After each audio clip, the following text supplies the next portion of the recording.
Hello दोस्तों, स्वागत है आपका हमारे YouTube चैनल में। तो देखिए, उत्तर गुप्तकालीन शासकों में आज चर्चा करनी है मगध एवं मारवाड़ के उत्तर गुप्त शासक।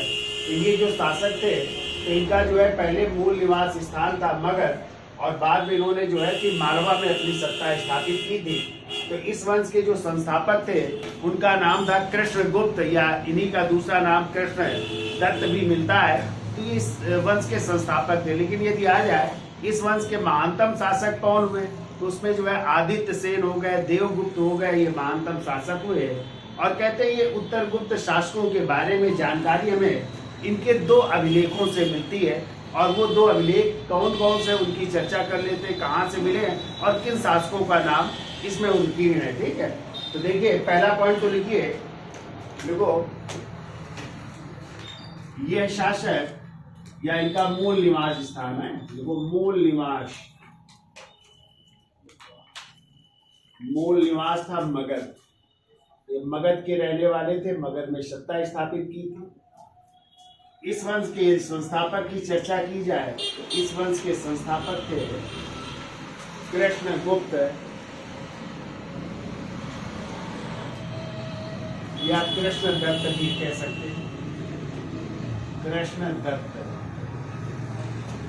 यदि महानतम शासक की बात की जाए, महानतम शासक की बात की जाए तो उनके नाम है आदित्य सेन,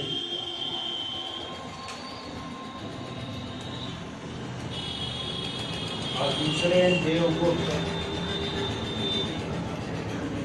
कई शासक हैं जो महानतम शासकों में माने जाते हैं। फिर देखिए, इस वंश के विषय में जानकारी के स्रोत दो अभिलेख हैं। इनके जानकारी के स्रोत,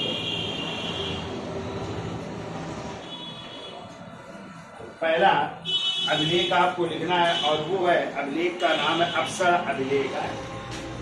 अप्सर अभिलेख, अप्सर अभिलेख, ठीक है। और ये अप्सर अभिलेख प्राप्त हुआ है गया बिहार से। लिखिए, गया बिहार से मिला है, गया बिहार से, ठीक है। और इसकी जो है, ये पूछा जाए खोज किसने की, तो देखिए इसकी खोज का करने का कार्य किया था, इसको खोजा था, उनका नाम है किट्टो महोदय। तो लिख लो, मेजर किट्टो है। 1850 में मेजर किट्टो ने, 1850 में मेजर किट्टो ने इसको खोजा। जबकि यदि बात की जाए कि इसका प्रकाशन किसने किया, तो इसका प्रकाशन 1863 में अलेक्जेंडर कनिंघम ने किया। अलेक्जेंडर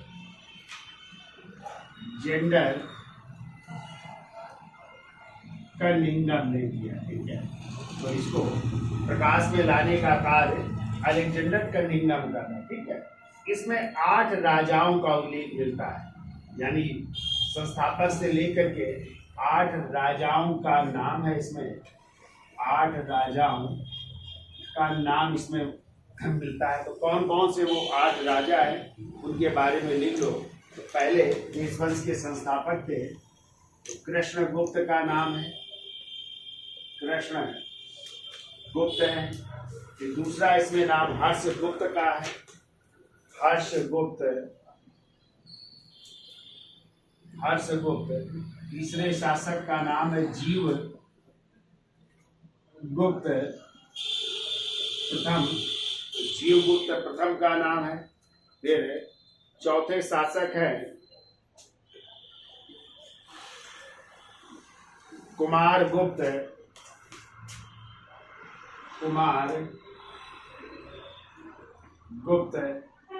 पांचवें शासक है दामोदर गुप्त,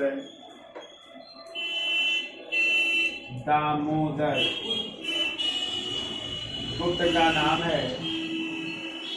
छठवें शासक के रूप में जो है महासेन गुप्त का नाम मिलता है। महासेन गुप्त,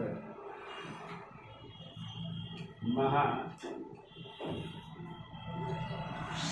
गुप्त का नाम मिलता है।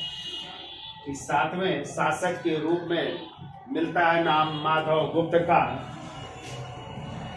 माधव गुप्त। और 8वें शासक के रूप में नाम मिलता है आदित्य सेन, आदित्य सेन। यानी इन 8 शासकों की का वर्णन किया गया है इस अवसर अभिलेख से, तो ये याद रखिएगा। ठीक है, अब देखो इस अभिलेख को याद रखिएगा। आदित्य सेन ने उत्कीर्ण करवाया था, लिखिए इसको, आदित्य सेन ने उत्कीर्ण करवाया।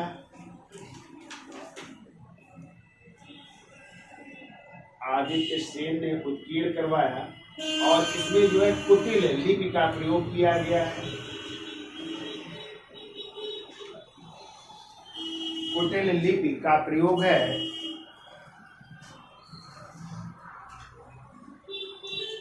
और लेखक है गौड़ निवासी लक्षादित्य। लेखक लिखिए इसके, गौड़ यानी बंगाल या गौड़ निवासी, उनका नाम है लक्षादित्य। और दूसरा एक और नाम है शिव दत्त भी मिलता है, तो दूसरा नाम लिख लीजिए, सूक्ष्म शिव, सॉरी सूक्ष्म शिव, सूक्ष्म शिव, ये इसके लेखक है। ठीक है, तो याद हो जाएगा। तो जानकारी का स्रोत 2 अभिलेख है। पहला है अवसर अभिलेख जो गया बिहार से मिला है। इसकी खोज 1850 में मेजर किट्टो ने की थी। प्रकाशन 1863 में अलेक्जेंडर कनिंघम ने किया था। इसमें 8 राजाओं का नाम है। पहले तो संस्थापक कृष्णगुप्त का नाम, फिर हर्षगुप्त का नाम, फिर जीवगुप्त का प्रथम का नाम, फिर कुमार गुप्त का नाम, फिर दामोदर गुप्त का नाम, महासेन गुप्त, माधव गुप्त और आदित्य सेन का नाम मिलता है। ठीक है, और फिर दूसरा अभिलेख है, उसकी भी चर्चा कर लेते हैं, और वो है देव बरनाक अभिलेख जो शाहबाद बिहार से वो भी प्राप्त हुआ है। तो पहले इतना नोट कर लो, इसका स्क्रीनशॉट ले लो, फिर आगे चलते हैं। तो देखिए दूसरा अभिलेख है जिससे हमें इस राजवंश के विषय में जानकारी मिलती है, वो है देव बरनाक अभिलेख जो मिला है शाहबाद आरा बिहार से। ठीक है, अब लिखो इसकी खोज की थी 1880 में। खोज लिखिए 1880 में अलेक्जेंडर कनिंघम महोदय ने, अलेक्जेंडर कनिंघम महोदय ने खोजा था और इसको उत्कीर्ण करवाया था। देखिए इसको उत्कीर्ण करवाने का कार्य किया था जीवगुप्त, एक शासक हुए थे जीवगुप्त द्वितीय, जीवगुप्त द्वितीय, जीवगुप्त द्वितीय ने इसको उत्कीर्ण करवाया। ठीक है, और कहते हैं इसमें आदित्य सेन के बाद 3 राजाओं का, यानी आदित्य सेन के बाद जो 3 राजा हुए, 8 वहां तक थे आदित्य सेन तक, और आदित्य सेन के बाद जो 3 राजा हुए हैं उनका उल्लेख इसमें मिलता है। तो लिखिए अगला पॉइंट, देखो इसमें आदित्य सेन के बाद 3 राजाओं के नाम, इसमें आदित्य सेन के बाद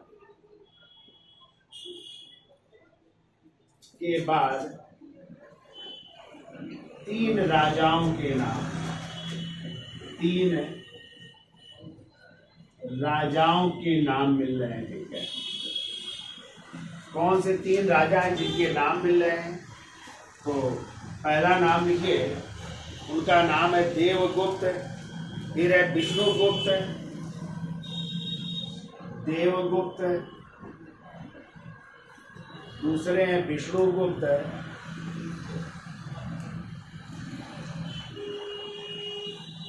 और तीसरे यही है जीवगुप्त द्वितीय, जीवगुप्त द्वितीय। तो इन 3 राजाओं के नाम मिल रहे हैं, ठीक है।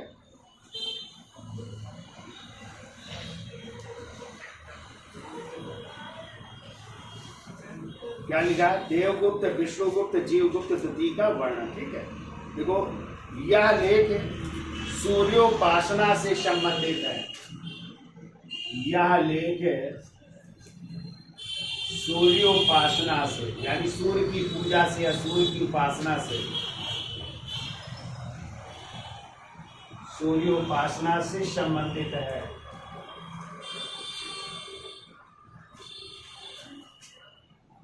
सूर्योपासना से संबंधित है।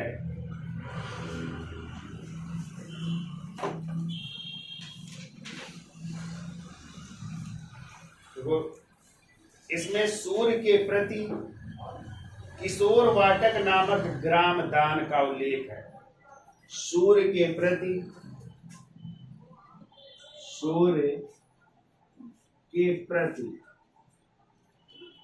किशोर वाटक, किशोर वाटक या वारुणिका, जैसे का नाम है वारुणिका,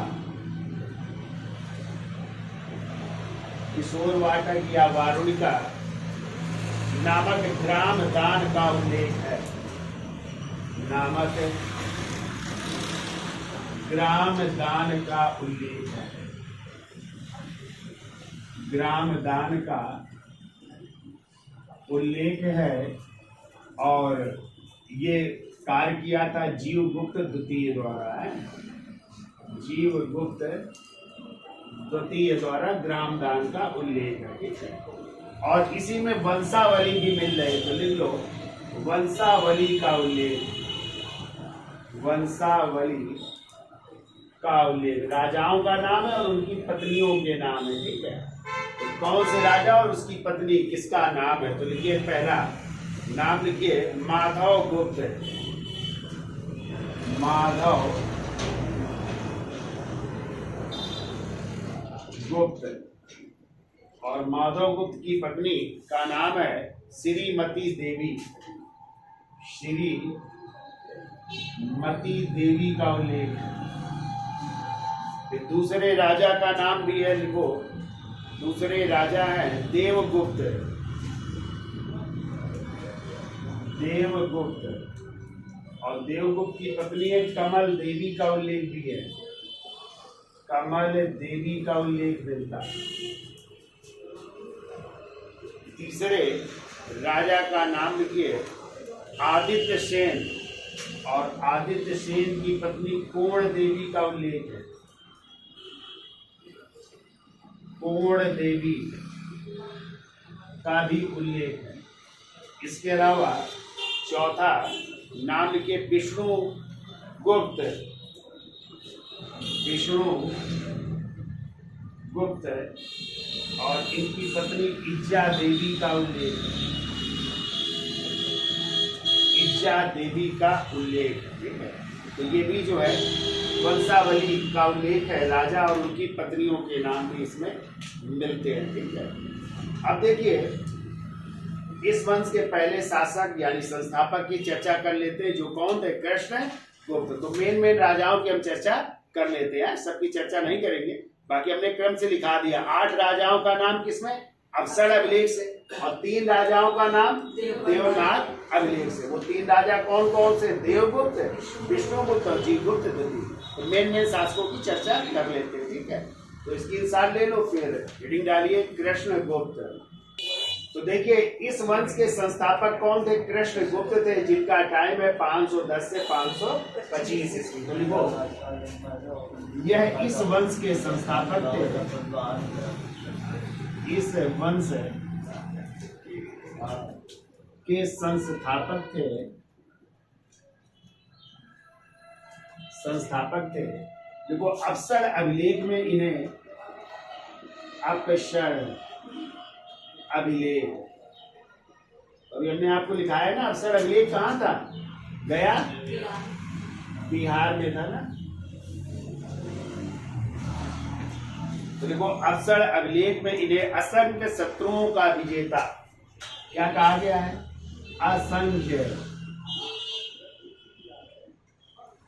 शत्रुओं का विजेता।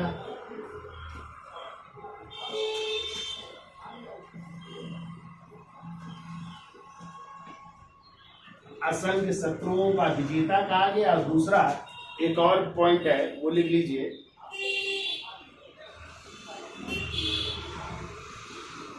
देखिए सादृश्य कहा गया, यानी अच्छे वंश का कहा गया है। ठीक है, सादृश्य का मतलब है अच्छे वंश का, अच्छे वंश का कहा गया। ठीक है, तो ये याद रखिएगा। कृष्णगुप्त जो है इस वंश के संस्थापक हैं। अवसर अभिलेख में इन्हें असंख्य शत्रुओं का विजेता और सादृश्य कहा गया है। ठीक है, अब देखिए इसके बाद जो है दूसरे शासक हुए थे, हमने क्रम लिखाया था, थोड़ा थोड़ा जान लो। तो दूसरे शासक हमने बताया था हर्षगुप्त हुए थे। कौन हुए थे? हर्षगुप्त हुए थे। और ये कहते हैं मारवा के जो शासक थे यशोधर्मन के समकालीन थे। ठीक है, मारवा के शासक यशोधर्मन के समकालीन। पीछे पढ़ाया था ना कल टॉपिक अपने, यशोधर्मन के समकालीन थे, यशोधर्मन के समकालीन है। और कहते हैं इनकी बहन थी जिनका नाम था हर्षगुप्ता या हर्षागुप्ता। उनका विवाह इन्होंने किया था मौखरी शासक आदित्य वर्मा के साथ। देखो हर्षगुप्त ने बहन हर्षगुप्ता का विवाह, हर्षगुप्ता का विवाह मौखरी वंश के शासक, मौखरी वंश के शासक, मौखरी वंश के शासक आदित्य वर्मा से किया था। ठीक है, आदित्य वर्मा से किया,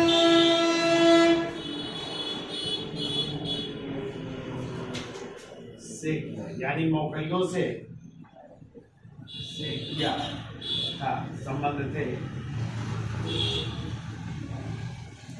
ठीक है, फिर देखो हर्षगुप्त के बाद तीसरे हमने शासक की चर्चा की थी। और तीसरे शासक कौन थे? क्यों भाई? जीवगुप्त प्रथम। बिल्कुल, जीवगुप्त प्रथम। एक एक लाइन में लिखना है, लिख लो छोटी सी जानकारी। जीवगुप्त प्रथम। देखो जीवगुप्त प्रथम को छीत चूड़ामणि, छीति चूड़ामणि,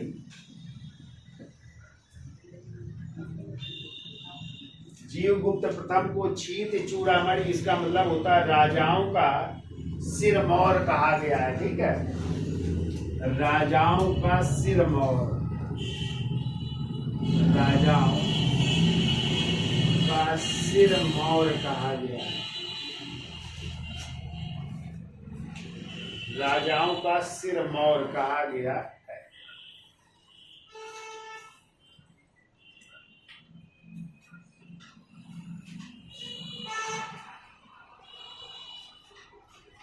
अब हेडिंग डाल लीजिए कुमार गुप्त।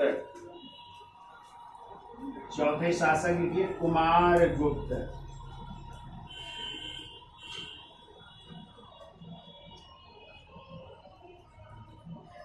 कुमार गुप्त देखो, यह उत्तर गुप्त वंश का प्रथम शासक था। यह उत्तर गुप्त वंश का प्रथम शासक था। ठीक है, प्रथम शासक था जिसने, यानी कह सकते हैं उनकी सत्ता को जो है उखाड़ फेंका। और इसने पहली बार उपाधि धारण की महाराजाधिराज।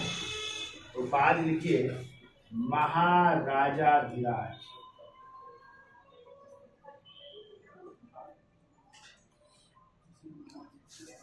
उपाधि लिखिए इसकी महाराजाधिराज की उपाधि धारण कर रहा है। ठीक है, और इसका जो है मौखरी शासक ईशान वर्मा से युद्ध हुआ। मौखरी शासक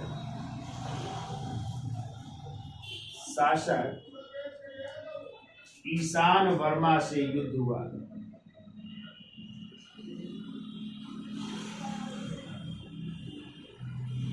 मौखरी शासक ईशान वर्मा से युद्ध हो रहा है, जिसमें जो है इसकी विजय हो रही है। ईशान वर्मा से युद्ध जिसमें विजय कुमार गुप्त की विजय हुई थी, जिसमें कुमार गुप्त की विजय हुई। कुमार गुप्त की विजय हुई।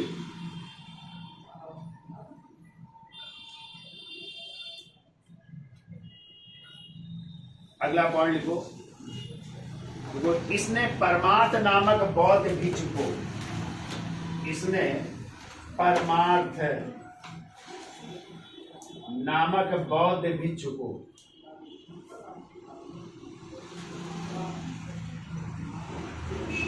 परमार्थ नामक बौद्ध भिक्षु को चीन भेजा था। चीन भेजा था। ये बौद्ध भिक्षु थे परमार्थ, इनको चीन भेजा था। फिर वो अपसड़ अभिलेख के अनुसार, अपसड़ अभिलेख जो गया बिहार से मिला है, अपसड़ अभिलेख के अनुसार कुमार गुप्त ने उपले की आग में अपना जीवन, कुमार गुप्त ने उपले की आग में अपना जीवन प्रयाग में त्याग दिया था। प्रयाग का मतलब प्रयागराज है, प्रयागराज में त्याग दिया था। उपले का मतलब समझ रहे हो? जो गोबर के यहाँ बनाए जाते कटले गांव में नहीं कहते, तो उसकी आग में जो है अपना जीवन कहाँ पे त्याग दिया था? प्रयाग राज में त्याग दिया था। ये याद रखिएगा, कई बार क्वेश्चन आया है। तो कहते हैं धार्मिक दृष्टि से पवित्र माना जाता था। जो प्रयागराज में अपना क्या जीवन त्यागते थे, उनको क्या धार्मिक दृष्टि से पवित्र नहीं कहते। ये अस्थियां लोग प्रवाहित करते आज भी कि पवित्र हो जाए वो, ठीक है, मरने के बाद नहीं, गंगा जी में नहीं विसर्जित करते। और प्रयागराज ले जाओ तो वहां पे गंगा का भी है, यमुना का भी है और सरस्वती, तो पवित्र माना जाता। तो इसीलिए कहते हैं कुमार गुप्त ने उपले की आग में अपना जीवन कहाँ पे? प्रयागराज में त्याग दिया था। ठीक है, ये भी याद रखिएगा। तो अच्छा समझा जाता था। ऐसे ही चंदेल वंशी राजा थे धंग, कलचुरी वंशी राजा थे गांगे देव, उन्होंने भी प्रयागराज में अपना जीवन त्यागा था। ये भी याद रखेगा। पाल वंशी राजा राजपाल ने भी गंगा में जल समाधि ली थी। तो कई राजा हैं जिन्होंने प्रयागराज में अपने को जल समाधि किया था। ठीक है, अब देखिए कुमार गुप्त के बाद जो है अगले शासकार है दामोदर गुप्त। तो लिखिए दामोदर गुप्त, इसका स्क्रीनशॉट ले लो। तो देखिए अगले शासक है दामोदर गुप्त, इसके बारे में लिखे। देखो 582 ईस्वी में, 582 ईस्वी में मौखरी शासक है, मौखरी शासक सर्ववर्मा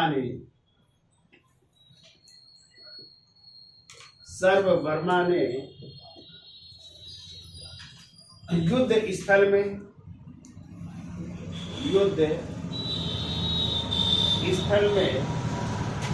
पराजित कर इसको मार डाला। पराजित कर इसको मार डाला और मगध पर अधिकार कर लिया। और मगध पर अधिकार कर लिया। मगध पर अधिकार कर लिया।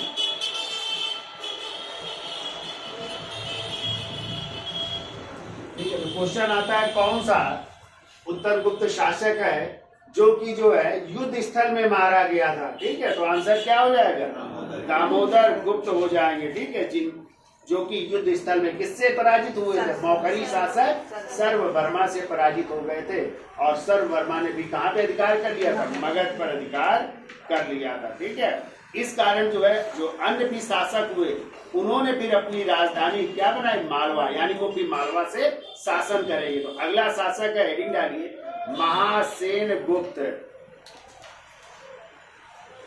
देखो महासेन गुप्त, महासेन गुप्त, तो लिखिए इसके बारे में।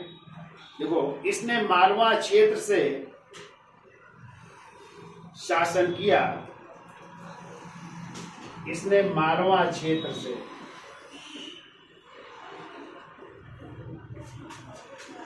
शासन किया।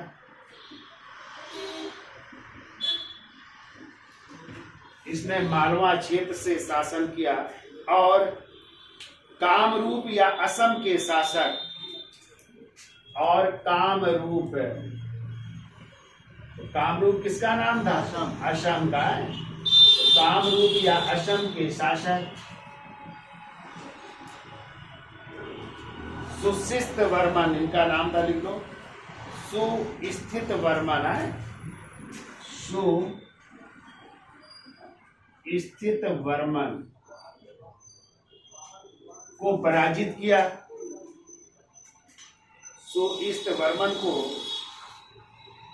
लोहित नदी यानी ब्रह्मपुत्र नदी किनारे, ऐसा कर लो, लोहित नदी, लोहित या इसी को ब्रह्मपुत्र नदी कहते हैं, ब्रह्मपुत्र नदी के किनारे पराजित किया।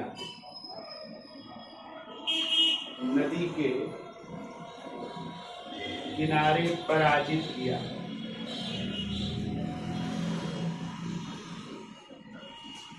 लोहित या ब्रह्मपुत्र नदी के किनारे पराजित किया है। अगला पॉइंट लिखो, देखो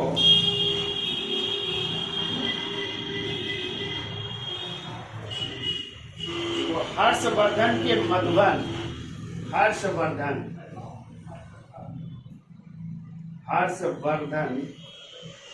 के मधुबन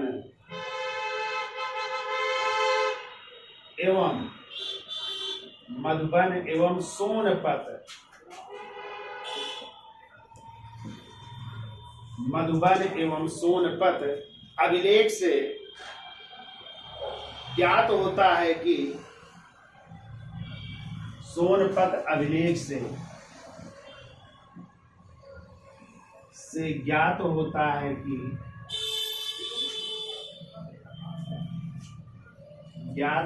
है कि प्रभाकर वर्धन की मां, प्रभाकर वर्धन की मां, प्रभाकर वर्धन कौन है? हर्षवर्धन के पिता। ठीक है, हर्षवर्धन, राजवर्धन और राजश्री के पिता है ना प्रभाकर वर्धन। तो कहते हैं प्रभाकर वर्धन की जो माँ थी, माँ जिनका नाम था महासेन गुप्ता, क्या नाम था? महासेन गुप्ता। प्रभाकर वर्धन की माँ महासेन गुप्ता, इन्हीं महासेन गुप्त की बहन थी, महासेन गुप्त की बहन थी। यानी हर्षवर्धन के ये क्या हो गए? मामा। कौन? महासेन गुप्ता, यानी इनका संबंध वर्धन वंश में है। ठीक है, यानी इनकी बहन कौन? महासेन गुप्ता। अब वो प्रभाकर वर्धन की क्या थी? माँ थी। सॉरी, प्रभाकर वर्धन की माँ क्या हो गई? क्या रिश्ता होगा हर्षवर्धन का? दादी होंगी। हर्षवर्धन की दादी थी। ठीक है, महासेन गुप्ता की दादी होगी ना, महासेन गुप्ता की बहन दादी हुई। ठीक, चूंकि पिता है ना, पिता की माँ क्या होंगी? दादी होंगी ना, तो दादी थी, हर्षवर्धन की दादी थी, जो किसकी बहन थी? महासेन गुप्ता की बहन थी। ठीक है,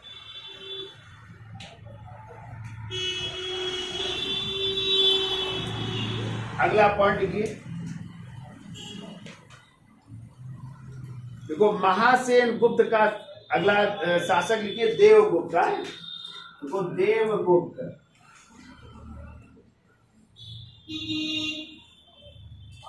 देवगुप्त लिखिए। महासेन गुप्त का सबसे बड़ा पुत्र, महासेन गुप्त का सबसे बड़ा पुत्र, सबसे बड़ा पुत्र देवगुप्त था। सबसे बड़ा पुत्र कौन था? देवगुप्त था, जिसने जिसने बंगाल, जिसने बंगाल, और बंगाल का दूसरा नाम है गौड़, बंगाल या गौड़ के शासक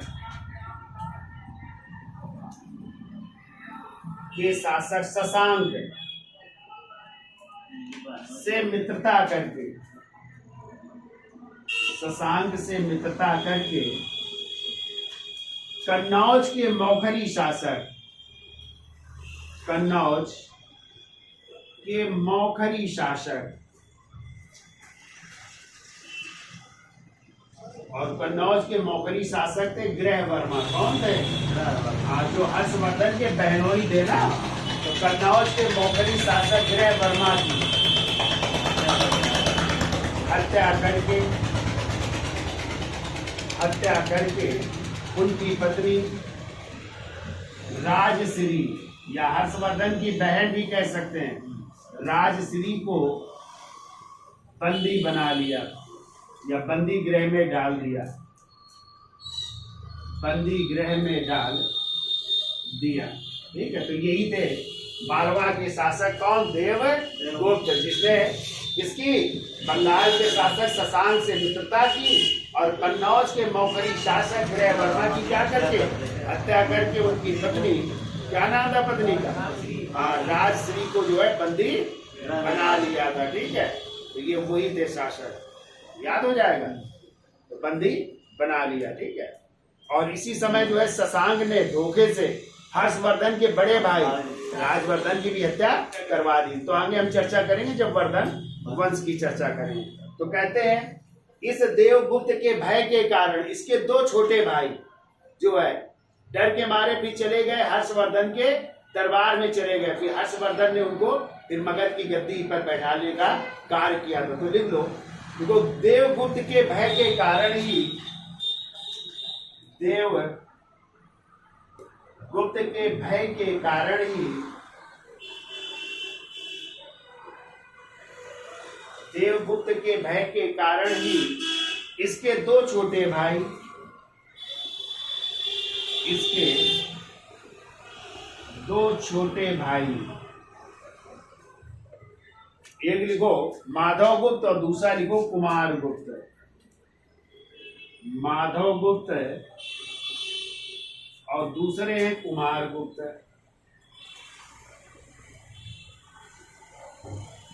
माधव गुप्त और कुमार गुप्त हर्ष की राजसभा थानेश्वर चले आए। हर्षवर्धन किया, हर्षवर्धन की राजसभा थानेश्वर चले आए।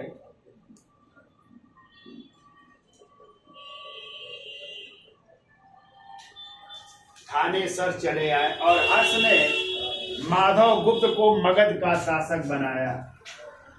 और हर्ष ने माधव गुप्त को मगध का शासक बनाया। फिर मगध की गद्दी दिला रहे इनको, मगध का शासक बनाया, मगध का शासक बनाया। ठीक है, और अब अगला शासक जो इस वंश का महानतम शासक है, हेडिंग डाल लीजिए आदित्य सेन। इसकी सार ले लो। तो देखिए अगला शासक हेडिंग डाल लीजिए आदित्य सेन। टाइम है 655 से 675 ईस्वी। देखो यह इस वंश का महानतम शासक था। इस वंश का महानतम शासक था। इसकी उपाधि लिख लीजिए। इसकी उपाधि लिखिए। पहली उपाधि लिखिए परम भट्टारक। परम भट्टारक। दूसरी महाराजाधिराज।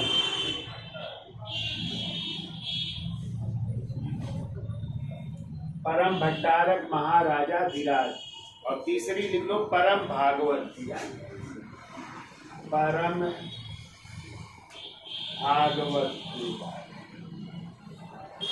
ये तीन उपाधियां लिखे। परम भट्टारक महाराजाधिराज और परम भागवती।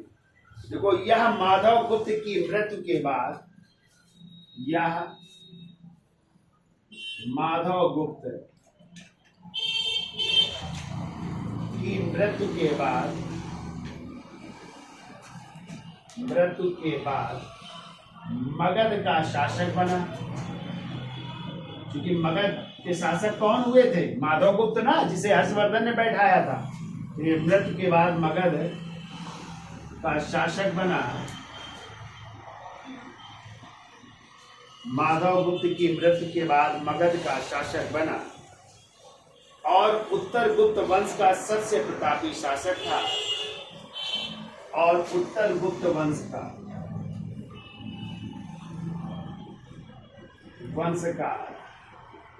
सबसे प्रतापी शासक था।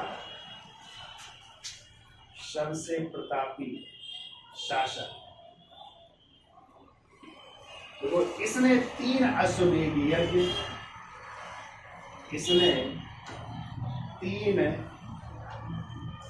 अश्वमेध यज्ञ, इसने 3 जो है अश्वमेध यज्ञ किए थे और वैष्णव धर्म का उपासक था।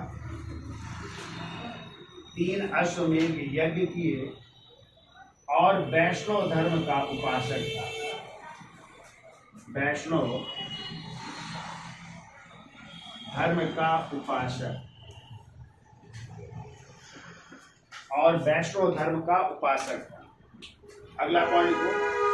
इसने बोध गया में एक बौद्ध मंदिर का निर्माण करवाया। इसने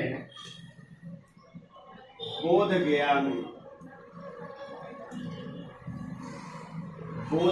में एक बौद्ध मंदिर का, एक बौद्ध मंदिर का निर्माण करवाया।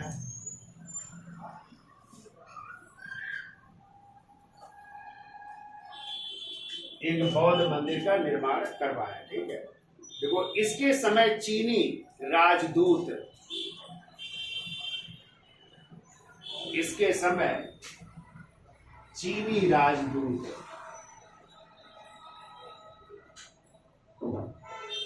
और उस चीनी राजदूत का नाम है वांग हुएन त्से। वांग वैन तसे है। ये वांग वैन तसे ने दो बार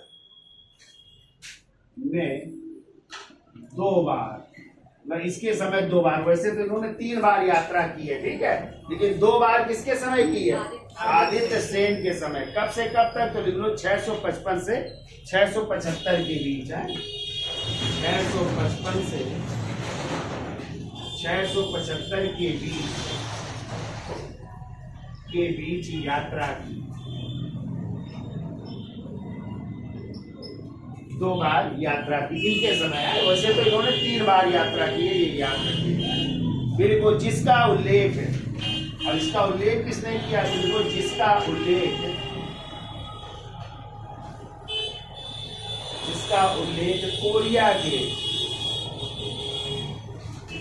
उल्लेख कोरिया के बौद्ध यात्री,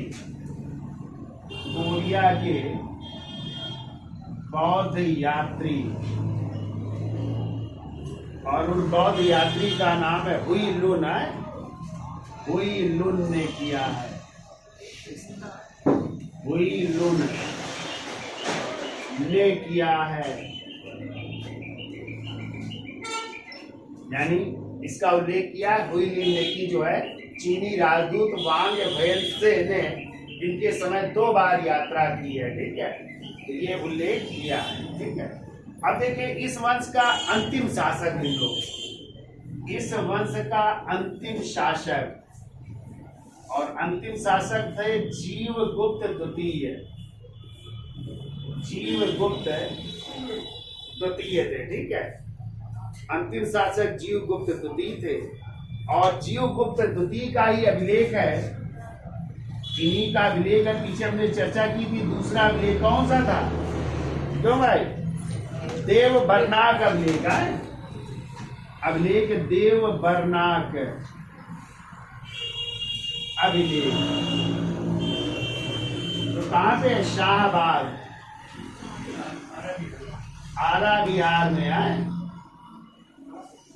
ये इन्हीं का है, अंतिम शासक जीवगुप्त द्वितीय का है। ठीक है, तो लिख लो इस वंश का अंतिम शासक जीवगुप्त द्वितीय था, जीवगुप्त द्वितीय था, जिनका अभिलेख देव बर्नाक अभिलेख शाहबाद आरा बिहार में है, जिनका अभिलेख देव बर्नाक अभिलेख शाहबाद आरा बिहार में है। तो ये थे जो है उत्तर गुप्त शासक, जो मगध और कहाँ के थे? मारवा के शासक थे। ठीक है, और एक और छोटा सा राज्य है वो लिख लो, बंगाल का गौड़ वंश, और उसमें जो है शासक कौन होंगे? शशांक। तो शशांक के बारे में एक लाइन याद रखनी है, एक तो शशांक ने बोध गया में जो बोधि वृक्ष था ना, जहाँ पे गौतम बुद्ध को ज्ञान प्राप्त हुआ था, तो पूछा जाता है किसने बोधि वृक्ष को कटवा दिया था? तो इसी शशांक ने। ठीक है, और इसी शशांक ने जो है धोखे से किसके? हर्षवर्धन के बड़े भाई राजवर्धन की भी क्या कर दी थी? हत्या कर दी थी। ठीक है, तो ये 2 चीजें याद रखना है। तो एक लाइन में है, हेडिंग डाल लीजिए, बंगाल, बंगाल या गौड़ का शासक शशांक।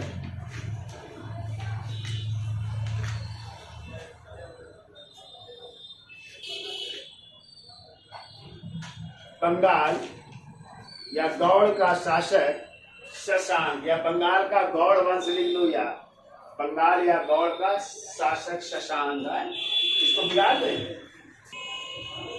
तो चलिए हेडिंग डाल लीजिए, बंगाल का गौड़ वंश। तो लिखिए बंगाल के गौड़ वंश का शासक शशांक था, शशांक था, जो शैव धर्म का अनुयायी था, जो शैव धर्म का अनुयायी था, यानी शैव धर्म को मानता था, जो शैव धर्म का अनुयायी था। देखो शशांक के सिक्कों पर, अगला पॉइंट लिखो, शशांक के सिक्कों पर, शशांक के सिक्कों पर शिव एवं नंदी की, शिव एवं नंदी की आकृतियां उत्कीर्ण है,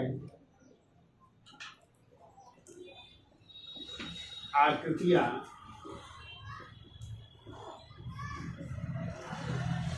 उत्कीर्ण है। तो किसकी आकृतियां? शिव एवं नंदी की आकृतियां उत्कीर्ण है। ठीक है, देखो ह्वेनसांग के अनुसार, जो चीनी यात्री ह्वेनसांग आए ये हर्षवर्धन के समय, तो देखो ह्वेनसांग के अनुसार,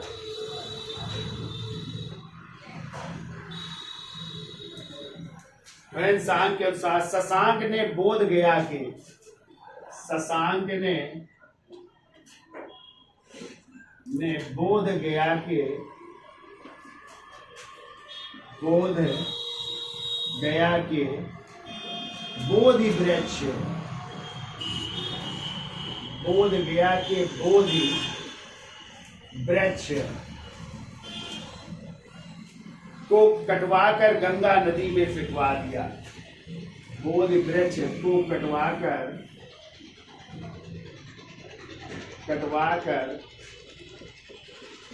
गंगा नदी में फिटवा दिया।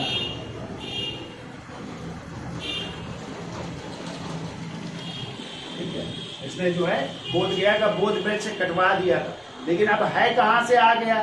तो हमने आप लोगों को पढ़ाया था कि जो है इसकी एक शाखा जो है, जब अशोक थे, सम्राट अशोक, तो उनके बेटे महेंद्र और संघमित्रा श्रीलंका गए थे, तो कहते एक शाखा जो है इसी बोधि वृक्ष की लेके चले गए थे श्रीलंका, तो वहां पे भी बोधि वृक्ष स्थापित हो गया।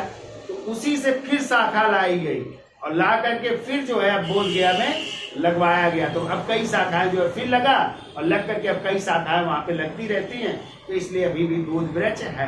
तो वो तो टूट गया होगा पुराना, लेकिन उसकी शाखाएं अलग से जो तैयार किए गए पौधे वो लगा दिए जाते हैं। तो वही जो है आज भी बोध वृक्ष है। कहाँ पे? बोध गया। तो अपने हिंदू धर्म में लोग जाते हैं ना बोध गया ना, और फिर बाद में गया जा करके गए भोज भी करते हैं ना। तो अंतिम यात्रा कहते हैं वही होती है। हर चीज से मुक्ति पा जाते हैं। किसी का कर्जा भी लिया है तो वो भी चुकाना पड़ता है जाने से पहले ना।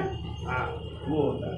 क्या लिखा कि ह्वेन सांग के अनुसार शशांक ने बोध गया के बोधि वृक्ष को कटवा कर कहाँ फिटवा दिया? गंगा नदी में फिटवा दिया था। देखो, इसी प्रकार पाटलिपुत्र के मंदिर में रखे हुए, इसी प्रकार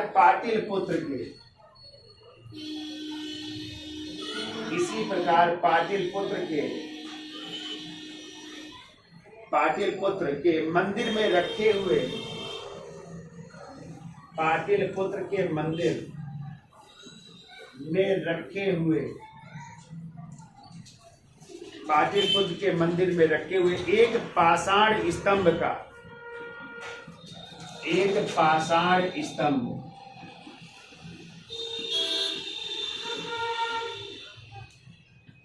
एक पाषाण स्तंभ का जिस पर बुद्ध के चरण चिन्ह, जिस पर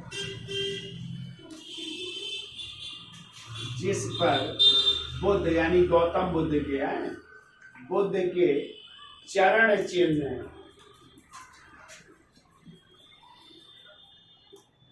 बुद्ध के चरण चिन्ह उत्कीर्ण थे को भी गंगा नदी में फिटवा दिया। चरण चिन्ह उत्कीर्ण थे को भी गंगा नदी में फिटवा दिया। ठीक है, उसमें चरण चिन्ह अंकित थे एक पत्थर के स्तंभ में, उसको भी क्या किया उसने? गंगा नदी में फिटवा देता है। ठीक है, और फिर लिख दो अंतिम पॉइंट। देखो, शशांक ने धोखे से हर्षवर्धन के बड़े भाई,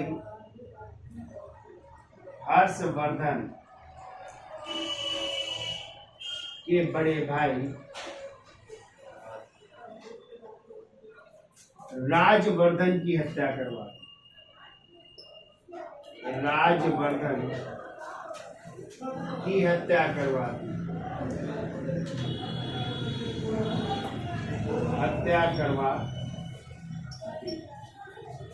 इनकी भी हत्या करवा देता है। ठीक है, तो ये था आपका बंगाल का गौड़ वंश और शशांक के बारे में जानकारी। ठीक है, अब हेडिंग डाल लीजिए वाकाटक वंश, और इसके लिए जो है अब नेक्स्ट टर्न में जो है चर्चा करेंगे। तो वीडियो अच्छा लगा हो तो लाइक, शेयर और सब्सक्राइब कर दीजिए। धन्यवाद।